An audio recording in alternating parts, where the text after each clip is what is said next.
Archivado. Archivado. ¿Cómo andan? ¿Bien?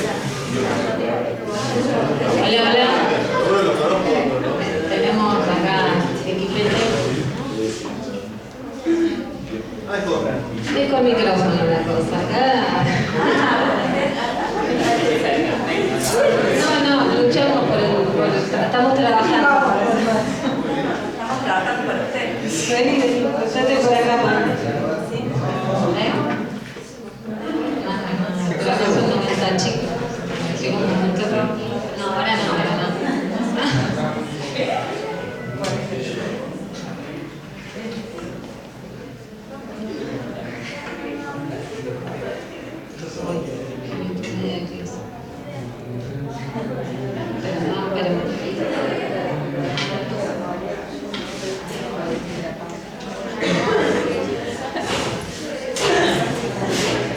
Bueno, buenos días. Me estoy aturdiendo sola.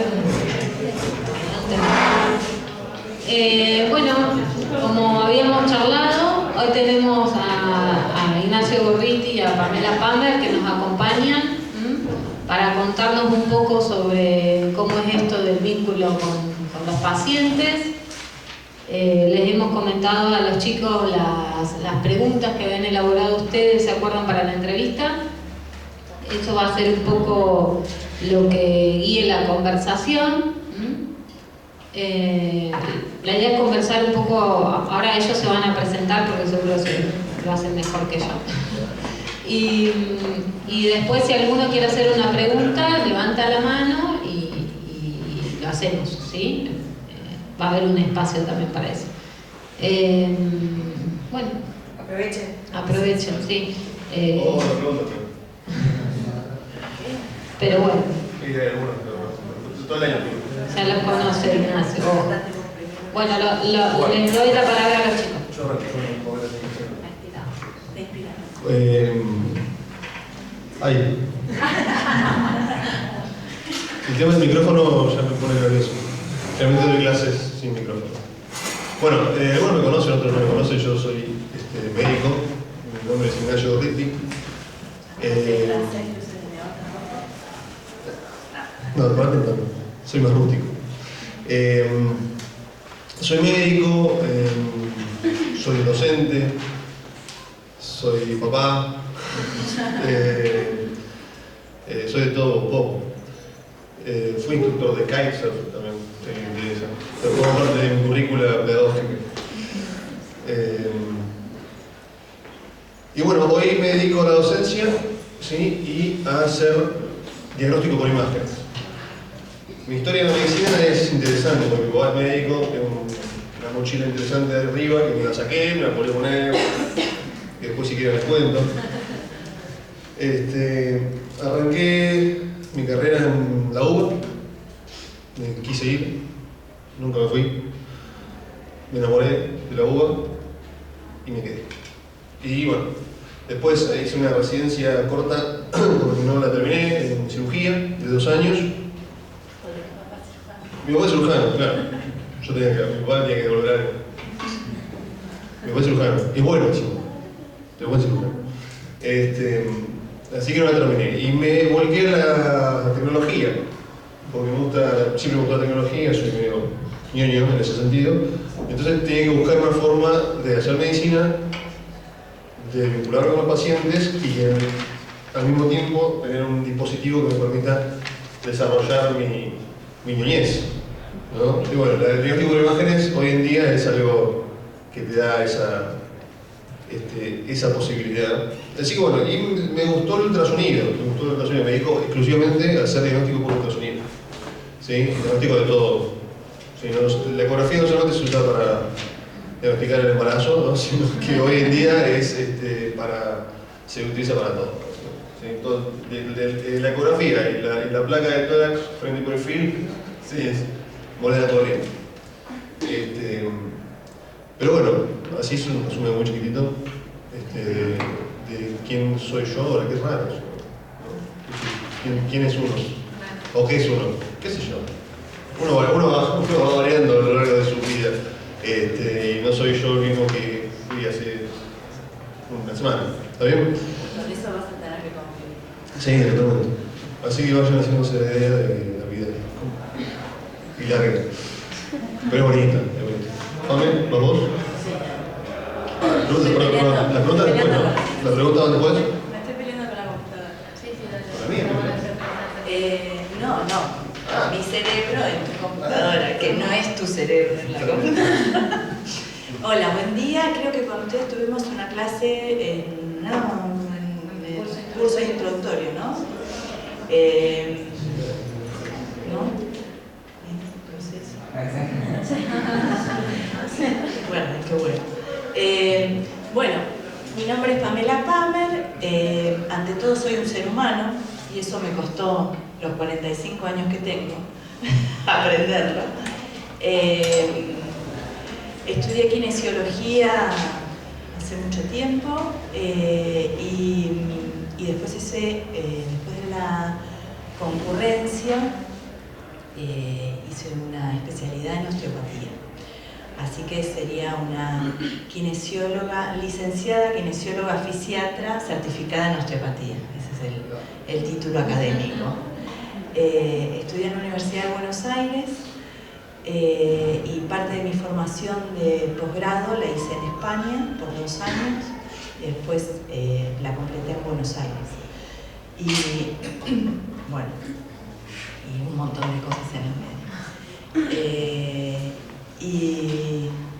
Y coincido totalmente con Ignacio esto de que uno no es lo mismo hoy que ayer, que hace una semana, y con eso muchas veces como profesional tienen que convivir, porque no es lo mismo el paciente que te llegó hoy que el paciente, ese mismo paciente o esa misma patología dentro de 10 años, porque a mí dentro de 10 años en el medio me pasaron, si yo miro para atrás, de acá para atrás en 10 años me separé, me junté, tuve 2 hijos, me mudé de ciudad y en el medio hice un montón de cosas de formación.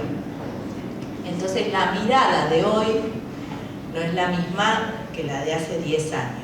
Y muchas veces con el diario del lunes, ¿no? Uno quisiera resolver las cosas que le van a pasar, que le pasaron y que no hay posibilidad. ¿Ustedes se leen el diario?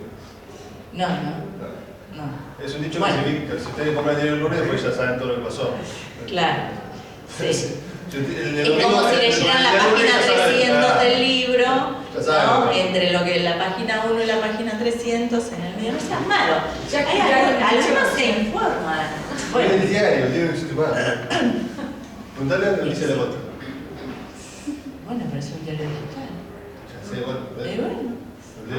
El concepto del diario del lunes. No importa, es un dicho. Del dicho al hecho hay mucho trecho. Claro. Eso también es viejo. Y eso Bueno, lo no, entienden. polvo en Chimán. Bueno, Polvo, fuegos artificiales. claro. Hay que saber. Bueno, Está bien, igual. Está bueno. déjame con mis No. antigüedades. No seas malo, que ellos elaboren. Sí, sí. Claro. Bueno, no sé qué.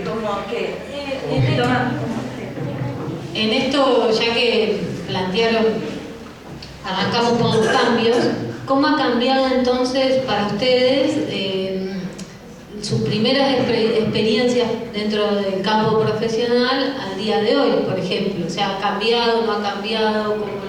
¿Cómo lo afrontaron, por ejemplo, en un principio el ejercicio profesional? Y si ha cambiado al día de hoy, ¿no? En esto. ¿Se ha cambiado? Sí, tremendamente. No hay peor cosa que ser un recién recibido, chico. Sí.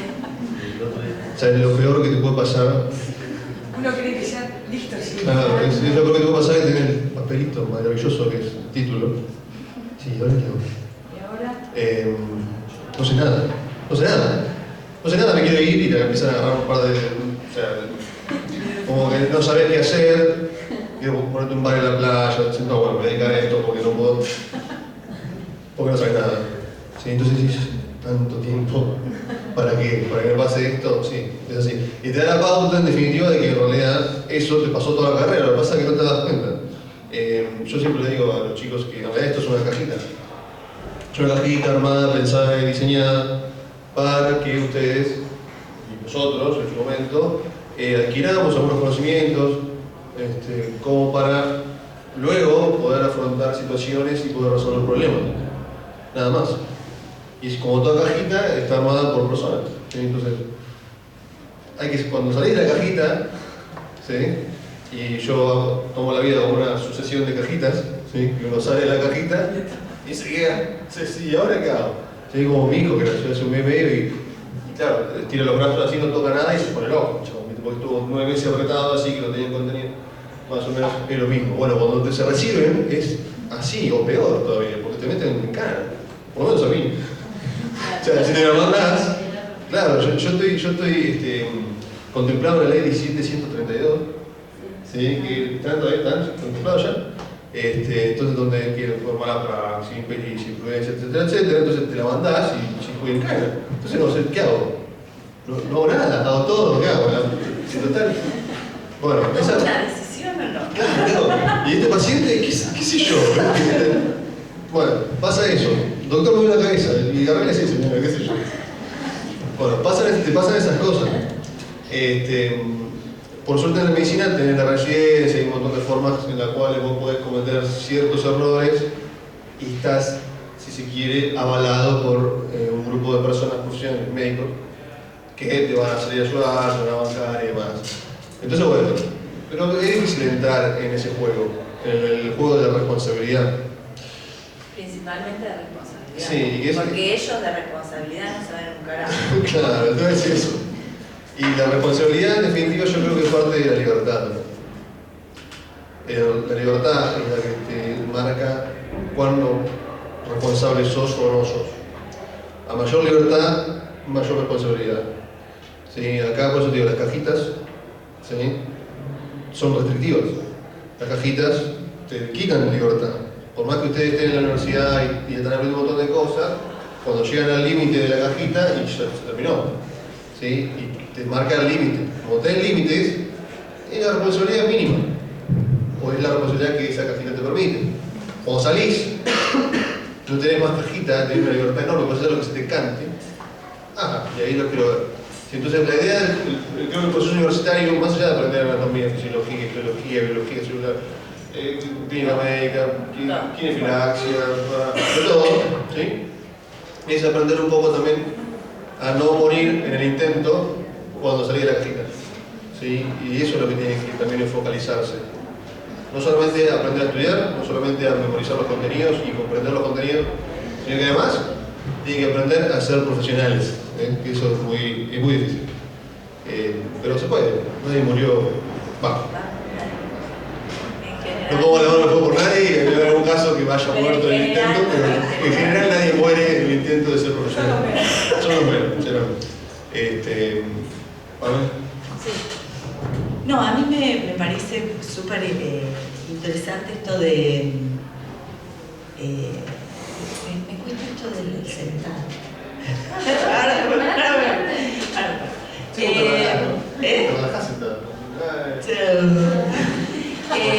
No, para mí es muy interesante el tema de los mentores. Cuando yo tuve que elegir mi carrera, esto. Bien.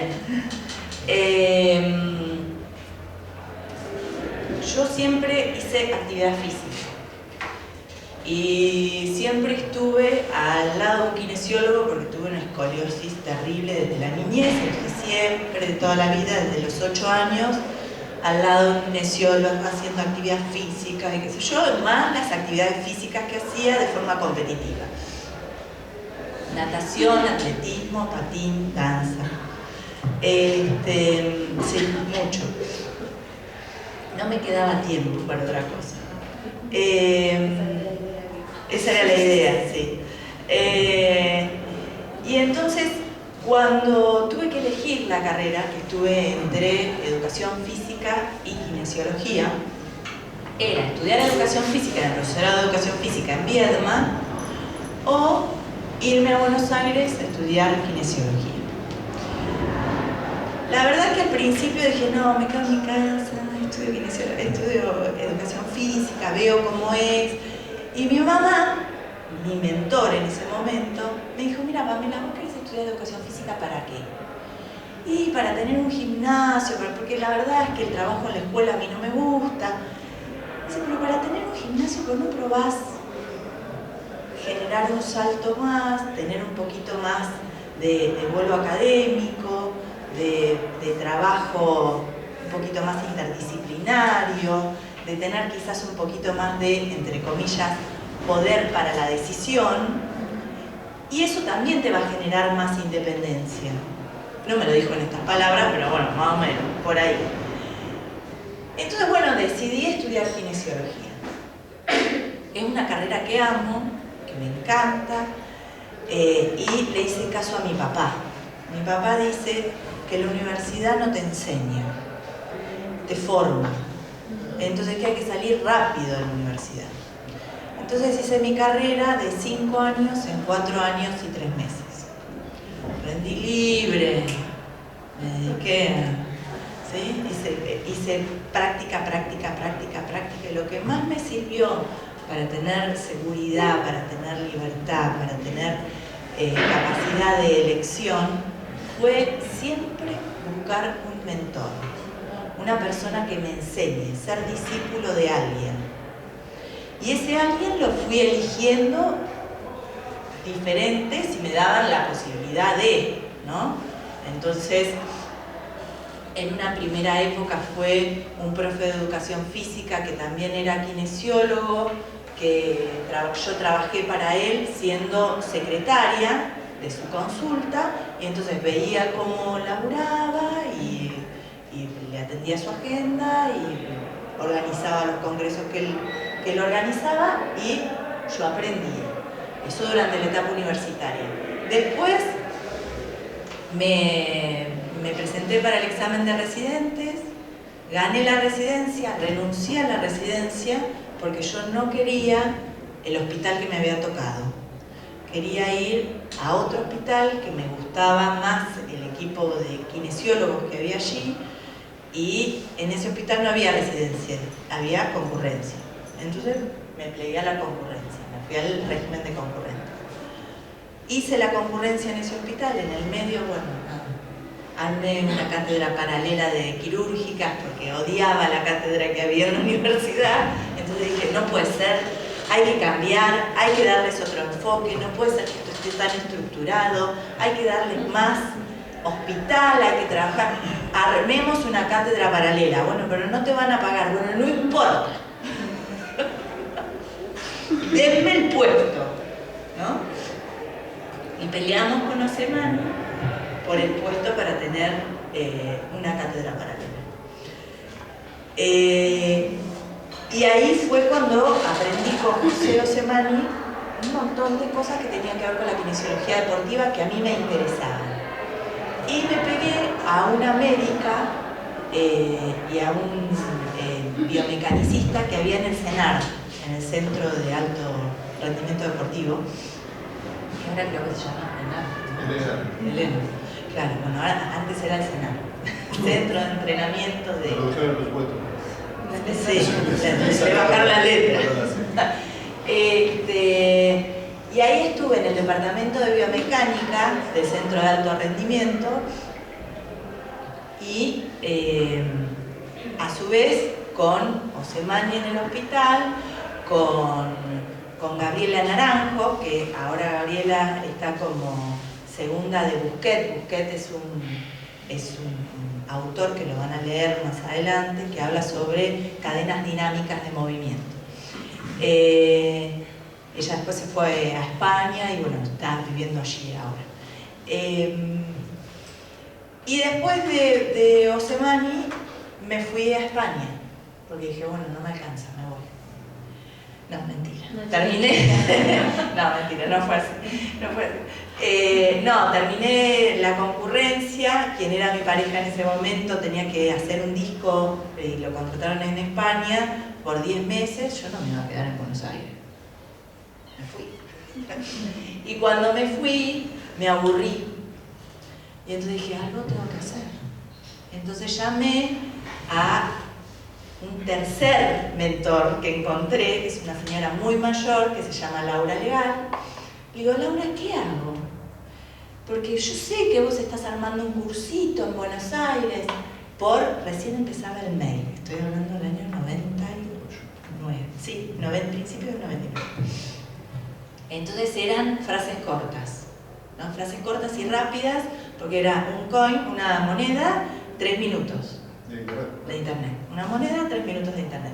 Y lo que menos me sobraba eran monedas, ¿no? Entonces me decía, estamos trayendo a unos chicos de osteopatía desde la Escuela Osteopática de Madrid, ¿por qué no te acercás? Porque a nosotros nos serviría que ellos vean el nivel académico de nuestros alumnos. Y bueno, y así fue como me acerqué a la Escuela Osteopática de Madrid, hablé con el director y el director decía, pues que aquí programa de becas no tenemos, porque yo no tengo un morlaco. Todavía no estaba instaurado el euro. Eran pesetas. Sí. Y eran 6.000 pesetas por semestre, era mucho dinero. Entonces le digo, bueno, dame trabajo. ¿Es que eres ilegal? Bueno, dame un contrato. Digo, yo tengo visa de turista por 6 meses más. Y entonces cuando vi en el currículum, yo había estado en la parte de biomecánica, en el CENAR, en ese momento en España, que eso es muy interesante los españoles, cómo aprenden rápido. Sí, porque son el hijo bobo de la Comunidad Europea, pero aprenden rápido. Claro, no tenían odontólogos, hicieron una escuela de odontología, llevaron odontólogos a España. Acá no sabían un pedo de kinesiología deportiva, porque allá la kinesiología son primero enfermeros y después hacen una especialidad.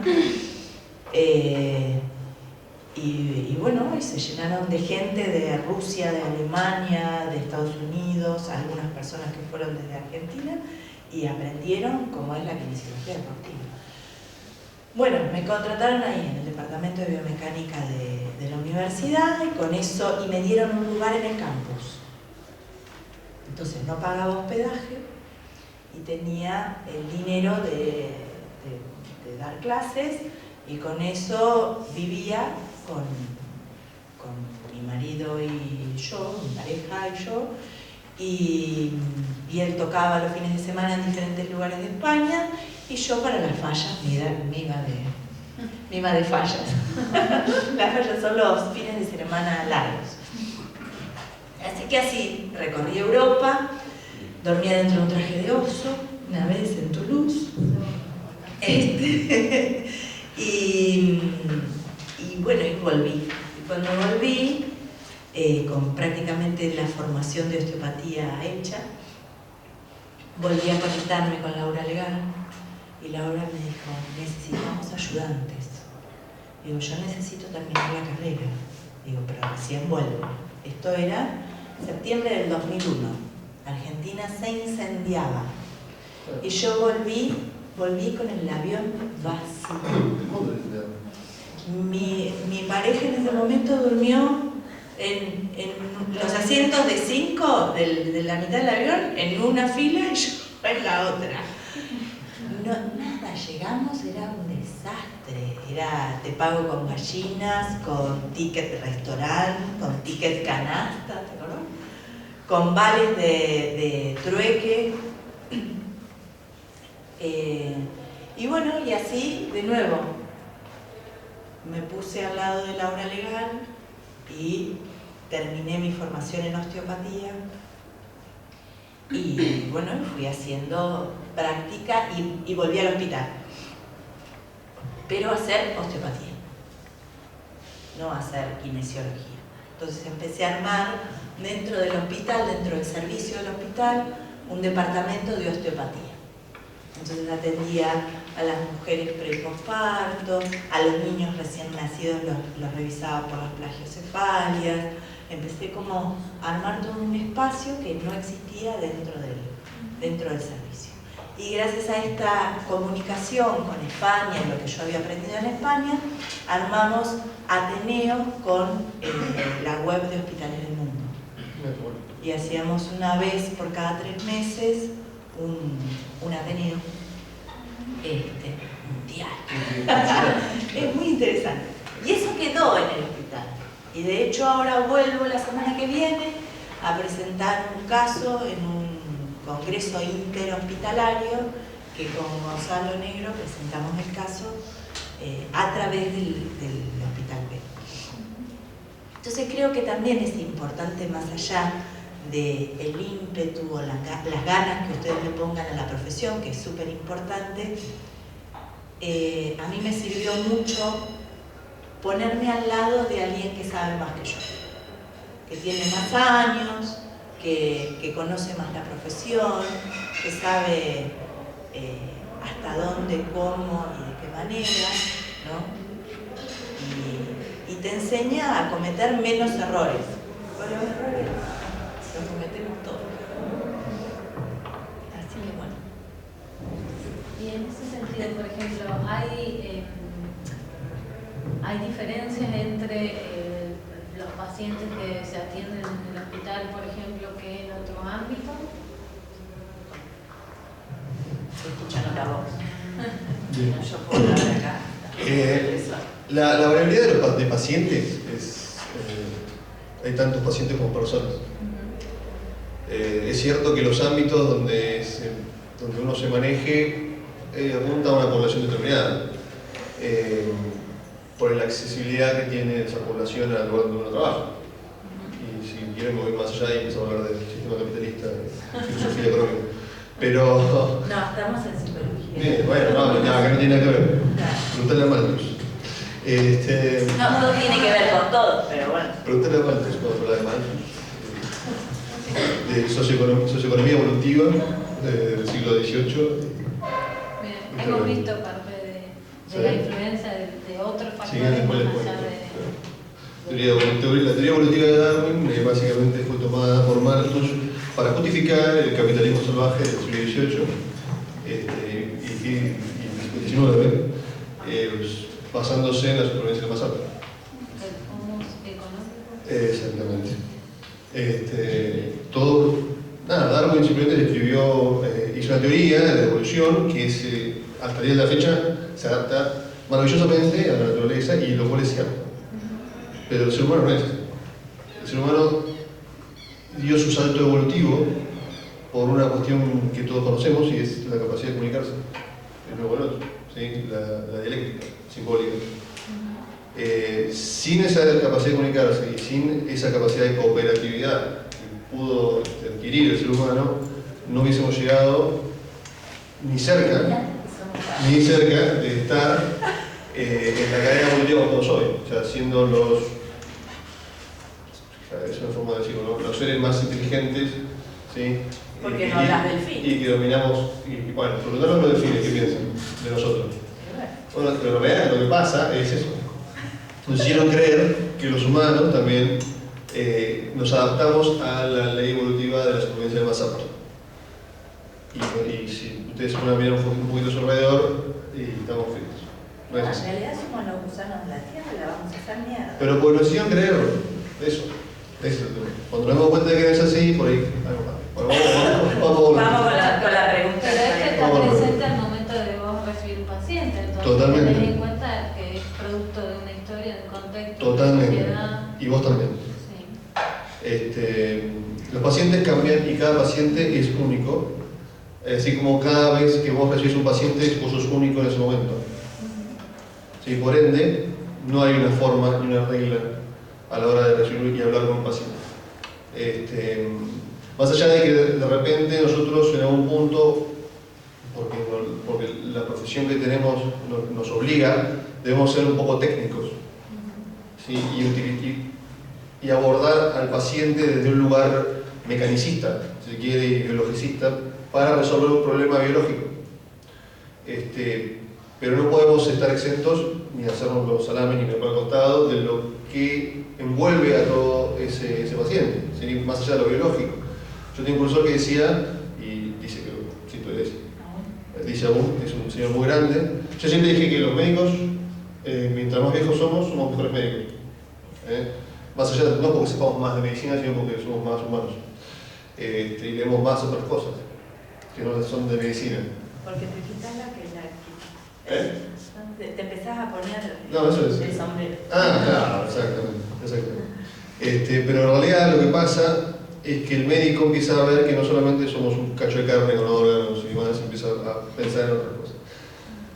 Yo por suerte creo que hice un trabajo previo y ya me corrí un poco y... Gracias a mi mamá. Gracias a mi mamá es psicopedagoga y tiene un montón de... Sí, mi mamá todo el tiempo, yo iba para acá y mi mamá todo el tiempo me quería empujar para que salga un poco. No logró que no fuese médico, pero logró por muchas cosas más. Otro día el vamos a 80. entrevistar a la mamá. Sí, traigan, o sea que... Pónganlo en una llave. Con un biólogo. Hoy el biólogo lo podemos evitar. Se me puede charlar, eso sí. Está bueno. Te saqué de... No, me perdí. No, está hablando de que cada paciente es único en cada momento de la entrevista que usted tenga con el paciente. ¿Sí? Y voy a parafrasear a este profesor mío de semiología, que decía que el 85% de la consulta no es para un médico. ¿Sí? Asumiendo que el médico tiene un trabajo pura y exclusivamente mecanicista y biologicista. Nosotros los médicos, y que yo también, o sea, en realidad toda aquella persona que trabaja en la salud, esa es mi opinión, toda aquella persona que trabaja en la salud interactúa con personas dolientes, ¿sí? De algún tipo, tiene que saber y tener la certeza de que puede ser placebo y puede ser nocebo al mismo tiempo. ¿Saben lo que es el placebo y el nocebo? El placebo es la capacidad de generar un bien, ¿sí? Un bienestar en una persona sin necesariamente utilizar un fármaco o una técnica o una intromisión en el cuerpo para lograrlo. ¿Qué era la propaganda esa que venía el médico y te agarraba la mano y el ritmo cardíaco del paciente disminuía? ¿No? Estamos hablando de pequeños. Pequeños. No me acuerdo. No seas malo. No, después empecé. Yo en el 2000, por ejemplo... Era una obra social que mostraba toda su capacidad tecnológica, ¿no? Y se escuchaba el ritmo cardíaco del paciente atrás. Y cuando entraba el médico y le agarraba la mano, que ahora es imposible, ¿no? Pero le agarraba la mano. Que no. Porque son terribles los médicos. No, yo después les cuento una anécdota en ese sentido. Bueno, esto que cuenta Pamela es cierto. ¿Sí? Así como te baja la frecuencia, te la sube. La hipertensión del guardapolvo. Una publicidad. Claro, hay un cuadro ya de hipertensión, está escrita en el libro, eso es relativo, pero en realidad ilustra muy bien lo que estamos hablando. La hipertensión del guardapolvo blanco. O sea, viene un señor a tomarse la presión y cuando te va a entrar con el guardapolvo blanco, todo inmaculado, ¿viste? Ahí, medio bronzémico con el culo para abajo, ¿sí? Bueno, sube la presión, claro. Cuando ves entrar un chabón así, el médico, vale, sube la presión, le toma, usted tiene hipertensión. Y le da la pastillita para la hipertensión y después está esperando el visitador médico de Roche que le dé la pastillita. Pero bueno. Eso con los chicos estuvimos trabajando sobre los videos. Nos enfocamos en dos paradigmas, ¿no? Uno el clínico restrictivo y el otro el social expansivo, digamos, y hemos charlado sobre esto de la forma de trabajo que puede ser igual en un consultorio, pero si uno se posiciona en determinado paradigma, de posicionarse en el sentido de tener elaboradas estas cosas que comentas vos, la atención cambia y que el vínculo con el paciente es efectivo. Totalmente. ¿No? Esto que decís de placebo y nocebo tiene que ver con esto, porque tiene un efecto, más allá de lo que uno haga o no haga, la relación con los pacientes ya genera cosas. El poder de la palabra, chicos. O sea, más allá de que ustedes no lo sepan, o no lo estudien, o nunca en su vida agarran un libro de psicología, ni de sociología, de antropología. Pará. Usaron psicología. Por eso, bueno, pero no, más allá del espacio que si me lo decís a mí, debería ser todos los años, porque yo tuve también salud mental en la carrera. ¿Y era salud mental? No, insalud mental, era una cosa de loco. La salud como mental separada de la salud. Claro, la salud mental y el resto de la salud, ¿viste? Una cosa así. Y yo me peleaba con mi compañero, está buena. A mí me gusta esta materia porque te permiten salirte de lo que estás haciendo un poco. Asomarte de la caja. Asomarte de la caja y en definitiva es lo que tienen que hacer por voto propio, ¿sí? Cómprense libros de medicina y de kinesiología y cómprense libros de otra cosa, ¿sí? Cómprense libros de filosofía, cómprense libros de historia, cómprense libros de política. Lean por fuera de la carrera, porque la carrera es parte de un sistema mucho más grande y macabro, ¿sí? De lo que ustedes piensan. Y cuando salen es peor todavía, porque por lo menos acá en la universidad estamos en constante movimiento y hay focos de resistencia, ¿sí? A lo establecido. ¿Sí? El sistema hegemónico dominante, no sé si lo vieron con ese nombre, No. pero el sistema médico hegemónico dominante está hecho por personas y tiene intereses. ¿Me estás grabando? Sí. Tiene intereses económicos muy fuertes, ¿sí? Que quedan en el archivo.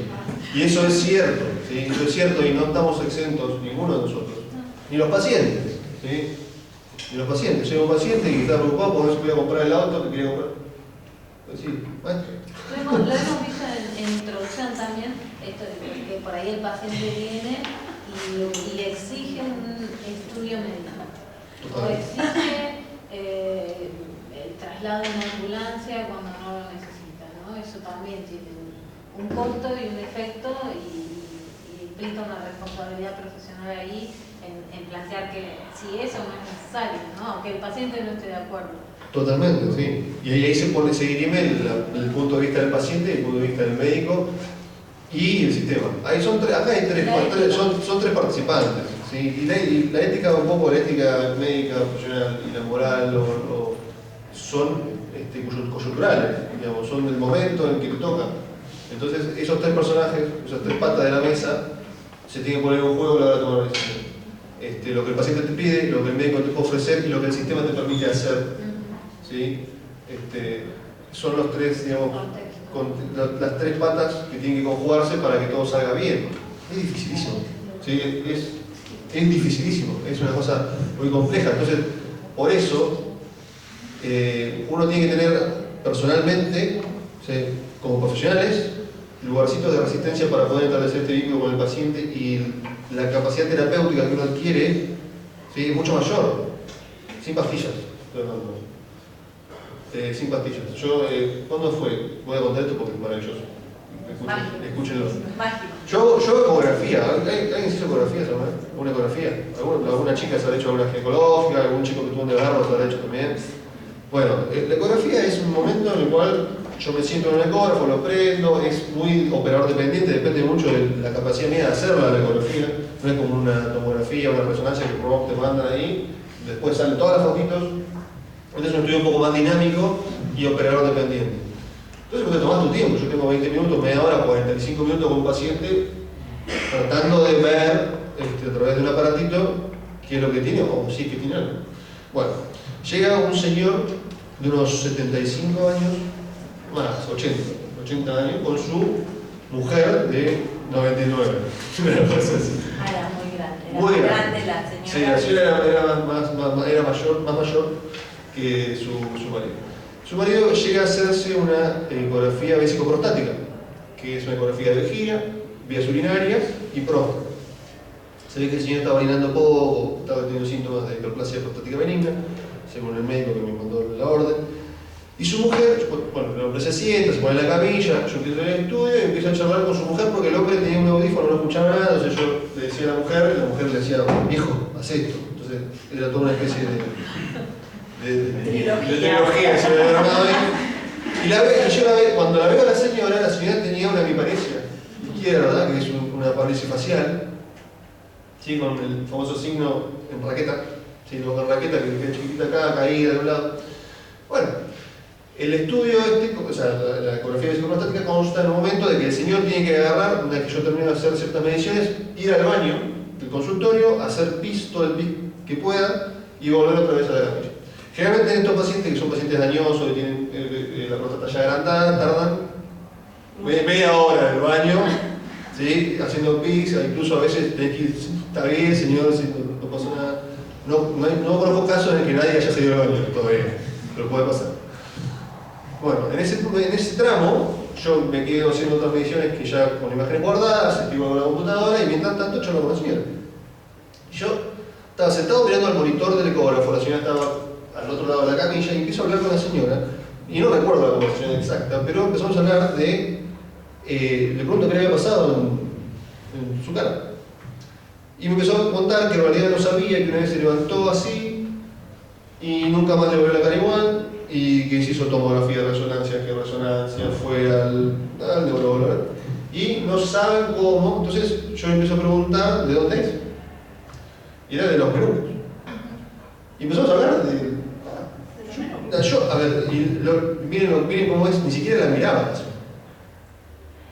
Cuando después de un par de preguntas, la miro y le pregunto cómo se sentía. Escuche, ¿cómo se sentía? La señora, pero yo la miré, y le pregunté cómo se sentía. El viejito estaba haciendo la suya, nunca se enteró. La señora se empieza a emocionar, y empieza a contar que estaba muy triste, porque no sabía qué le pasaba a su marido, que estaba mal, 90 años. En un momento le miro la cara y no tenía más la parálisis, no la tenía más. Estaba llorando, desconsolada, con los dos risorios contraídos, los dos auriculares de los ojos contraídos, lloraba, ¿verdad? Bueno, cuando el viejito sale del baño, la señora se seca así, ¡pum! Otra vez la contracción, ¿sí? La parálisis facial de mi pareja. Yo digo, bueno, terminé de hacer la ecografía, yo no voy a creer, en realidad, definitivamente sí, después lo puede creer, porque lo que pasa en el cuerpo, que es el cuerpo es el único que sabe la verdad, ¿sí? El cuerpo es el único que sabe la verdad de todo lo que te pasa, todo lo que no podés elaborar, todo lo que no podés decir, todas las emociones que no podés contar, todo, en última instancia, pega en el cuerpo porque somos cuerpo, 100%, ¿sí? 100% cuerpo. Mi hijo que nació es 100% cuerpo, no tiene otra cosa, ¿sí? Que no sea su cuerpo para recibir y para... somos cuerpo, ¿sí? Entonces, sepan que los pacientes también son 100% cuerpo y todas sus dolencias radican en cuestiones que van más allá de alteraciones histoestructurales o anatómicamente alteradas. Y eso es casi moneda corriente todo el tiempo. Si yo me pusiese a hacer con cada ecografía, pasa que tengo que estar 2 horas, no me reditúa demasiado. Y ahí empieza a ver, ahí está, la pata económica, ¿vieron? Son 3 patas. Pues les aseguro que si de repente uno con cada intervención que tiene, si tomase el tiempo de revolver y generar un camino retrospectivo sobre el síntoma que plantea el paciente que vino a verte, ¿sí? No sé si se lo resolvés, pero por lo menos le das alguna herramienta para que lo resuelva y además le haces... Que eso es lo que hacemos mucho los fines. Exactamente. Bueno, nosotros trabajamos con el cuerpo. Hablé demasiado. No, si se pone en ese lugar, que a mí me encanta ponerme en ese lugar, y escuchar más allá de las palabras y tratar de generar en esos pacientes que les llegan la emoción que les generó la dolencia, o por lo menos recrearla, en general los pueden ayudar mucho más rápidamente. En el PEN hacíamos un trabajo ahora ya que hablaste de parálisis facial, nosotros recibíamos mucha gente de la Villa 21 y personas del penal. Y del penal de Caseros, que después lo pasaron, ¿no? Pero bueno, en ese momento era el penal de Caseros. Y teníamos un montón de pacientes con parálisis facial. Y entonces empezamos a hacer un trabajo con el equipo de psicología. Y inventamos, porque en ese momento la verdad es que estoy hablando de hace mucho tiempo atrás, inventamos una manera de abordar la parálisis facial con psicodrama. Tuvimos una clase de psicodrama. Ah, mira qué interesante. Entonces les hacíamos hacer máscaras con papel maché a los pacientes y que hablaran atrás de las máscaras. Y entonces trabajaban primero con kinesiología, haciendo todo el trabajo de estimulación del lado parético, y después se iban a trabajar en grupo con el equipo de psicoterapia. Y eso lo hacíamos una vez por cada 15 días, hacíamos los grupos. Entonces el paciente venía 3 veces por semana a tratarse su parálisis y una vez por cada 15 días hacían, en general, después del trabajo con psicodrama, mejoraban casi a cero, no sé, creo que el 80% de los pacientes, podría decir. En donde, porque en el relato de la anamnesis, en general, ellos habían tenido, si eran adolescentes, una discusión con el padre, una discusión con el jefe del trabajo al cual iban, o no habían podido expresar lo que les pasaba, o la cara son los músculos de la expresión. Entonces hacían una alteración en el parálisis afrígoni. Así, en de repente. En de repente se le cayó la cara. Así. Y solo en la cara. Sí, la mitad. Una hemi parece. Claro. Y en general tenía que ver con esto, con no poder decir, con no poder expresarse, con no poder hacer alguna cosa. Sin ir más lejos, qué sé yo, un camionero de toda su vida, que llega, su vida era el camión, debe ser aún. Y cuando él empieza a caer con un estepalle. El estepalle es una pérdida de la función del ciático popliteo externo, entonces tienen caída del antepié, ¿sí? Entonces para caminar tienen que hacer más flexión de cadera y rodilla para poder apoyar el pie. ¿Y cuándo le empezó? Y hace un mes. Le digo, mira qué bárbaro, hace un mes. ¿Y usted qué?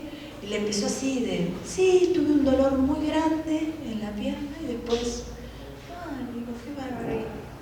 ¿Qué le pasa? ¿Se mudó? ¿Qué está haciendo? Y dice, no, me jubilé. Le digo, ¿qué trabaja? ¿Qué hace? No, bueno, yo soy camionero, qué sé yo. Bueno, era camionero. Le digo, era camionero. ¿Y cuánto hace que se jubiló? Hace un mes. Se había lesionado el ciático popliteo derecho, el que acelera, el que hace mover el camión.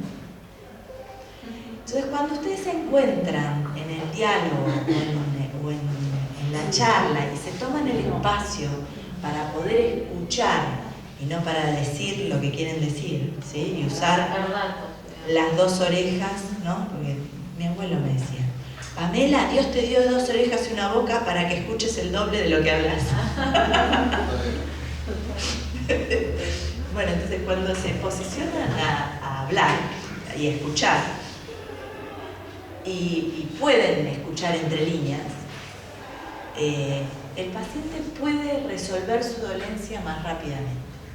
Les va a pasar que, así como esta señora se angustió, se acongojó, entonces cuando ustedes estén tratando pacientes, que el paciente está acostado y se pone a llorar, o que se ríe y vos decís, esto está para hacer salud mental. Esto está para salud mental. ¿Qué otro lo resuelva? Claro, sí. Claro. Sáquenme de acá. Sí. Y después otras experiencias lindas que he hecho así con psicoterapia, es que cuando hice la formación en somatoemocional de osteopatía, a mí lo que me pasaba es que esto del somatoemocional, uno lo que hace es trabajar con el paciente, sigue tensiones faciales y hay una zona donde se bloquea y se traba ese movimiento. Entonces se va a ese lugar y se trabaja con diferentes comandos muy abstractos, ¿no? Te duele, sí, cuánto, desde cuánto hace que te duele, ¿no? Y sin opinar, escuchando. Y entonces empieza el relato del conflicto. Y bueno, qué sé yo, porque me pegaron un tiro. ¿Y dónde te pegaron un tiro? Y me pegaron un tiro en la espalda, pero este es el corazón. Y bueno, ¿y por qué te duele el corazón? Y porque estaba mi hijo.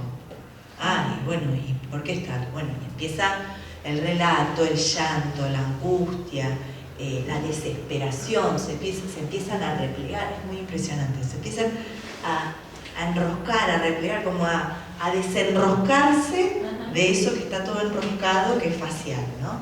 En general este tipo de pacientes yo lo cito la última, porque si estás dispuesto a desatar eso, no puedes frenarlo hasta que no se termine de desatar. Hablamos del psicoanálisis. Sí, ya está, es la hora. 45, La hora. Son las reglas. Yo he estado hasta 2 horas con el paciente en ese sentido. Son las reglas. Pero sí, o por ahí te van llegando, ¿viste? Bueno, eso lo vamos a seguir viendo la próxima sesión. La próxima sesión es en 15 días. Sí, claro. Resolver, procesar. Bueno, y es interesante que hablando de este tema, fíjense, como hablando de cómo acompañar emocionalmente a un paciente, sale como el propio profesional busca ser... bueno, a ver, para mí la psicoterapia es como ir a la verdulería. Papa, zanahoria, psicoterapia semanal. Papa, zanahoria, huevo, psicoterapia. Es que es difícil si no sostener a un paciente en el fondo de un pozo si no está firme con la soga al borde. Tiene que estar seguro. Hay que estar seguro. Y yo este trabajo de somato emocional en Buenos Aires lo hacía con un terapeuta al lado. Y en general yo tenía un terapeuta que vivía en el edificio donde yo atendía y me decía, che, lo tengo para que lo trabajemos juntos. Entonces lo citábamos y lo veíamos de forma conjunta. Sí. Y bueno, más allá de que me divertía, porque es desafiante y es divertido, era bárbaro para el paciente. El paciente se iba de la sesión sin dolor, o con menos dolor, con mucho menos dolor, y podía abordar su